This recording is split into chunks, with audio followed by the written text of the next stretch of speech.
বাবার অজান্তে ছেলের অবৈধ পথে বিদেশ যাত্রা, মৃত্যুতে নির্বাক পরিবার। ইটালি গিয়ে স্বপ্ন পূরণ করতে চেয়েছিলেন সুজন ফরাজি।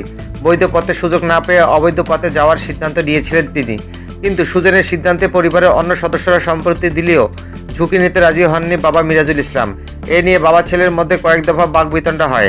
এক পর্যায়ে বাবাকে কিছু না জানিয়ে দালালের সহযোগিতায় লিবিয়া চলে যান সুজন। সম্প্রতি ভূমধ্যসাগরের নৌযান ডুবে লিবিয়া উপকূলে ভেসে আসা 23টি লাশের মধ্যে সুজন ফরাজির লাশও আছে। সুজনের মৃত্যুর বিষয়টি আজ মঙ্গলবার সকালে নিশ্চিত করেন বাবা মিরাজুল ইসলাম। তাদের বাড়ি মাদারীপুর সদর উপজেলা ঘটমাঝি ইউনিয়নের পূর্ব ঘটমাঝি এলাকায়। লিবিয়ার বাংলাদেশের দূতাবাস সূত্রে জানা গেছে, লিবিয়া থেকে নৌযানে করে ভূমধ্যসাগর পাড়ি দিয়ে ইটালি যাওয়ার চেষ্টা করেছিল একদল অভিবাসী। 56 জন আরোহী নিয়ে নৌযানটি 25 জানুয়ারি ভূমধ্যসাগরে ডুবে যায়। এরপর 28 থেকে 30 জানুয়ারির মধ্যে 23টি লাশ সৈকতে ভেসে আসে।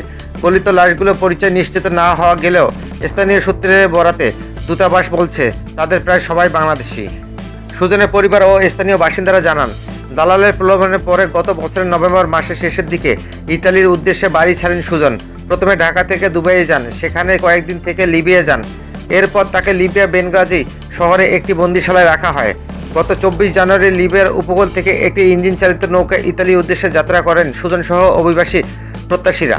কিন্তু ইতালি পৌঁছানোর আগে নৌকাটি ডুবে যায়। জানতে চাইলে মিরাজুল ইসলাম বলেন, এই বিদেশ করে 3 মাস ধরে বাবা ছেলের রাগারাগি।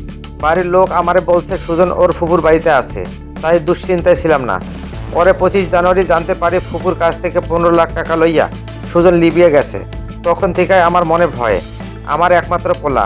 আমি আগে জানলে ওরে কাইটটা গাঙ্গে ভাসাইয়া দিতাম, তবু অবৈধ পথে সাগর পাড়ি দিয়া বিদেশ যাইতে দিতাম না। পোলারে নিয়ে আমার সব স্বপ্ন শেষ হইয়া গেল। মাদারীপুরের অতিরিক্ত পুলিশ সুপার ভাস্কর সাহা বলেন, লিবিয়ার নিখোঁজ ও মারা যাওয়ার ঘটনায় প্রত্যেক পরিবারের সদস্যকে থানায় লিখিত অভিযোগ দিতে বলা হয়েছে। তারা অভিযোগ দিলে পুলিশ মামলা নিয়ে আইনগত ব্যবস্থা নেবে। এছাড়া অভিযুক্ত কয়েকজন দালালের সম্ভাবনা তারা পেয়েছেন, তাদের ধরতেও পুলিশের অভিযান অব্যাহত আছে।